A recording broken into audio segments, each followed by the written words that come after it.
brought you by Silver Pumps and Motors. Top quality और consistent performance के लिए सिर्फ सिल्वर पंप्स नाम याद रखना.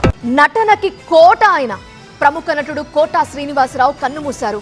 తెల్లవారుజామున 4 గంటలకు తుది శ్వాస విడిచారు కోటా శ్రీనివాసరావు. కొన్నాళ్లుగా అనారోగ్యంతో బాధపడుతున్నారు ఆయన. 750కి పైగా సినిమాల్లో నటించారు. ఏ వ్యక్తిగా సాధ్యం కానటువంటి రికార్డ్ అది.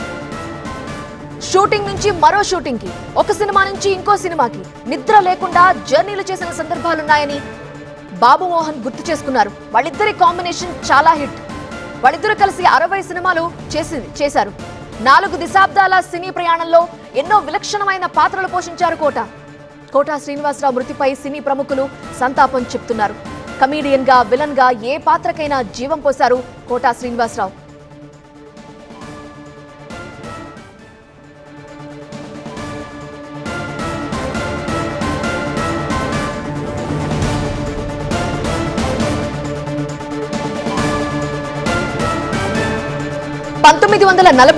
జూలై 10న కృష్ణా జిల్లా కంకిపాడులో జన్మించారు కోటా శ్రీనివాసరావు.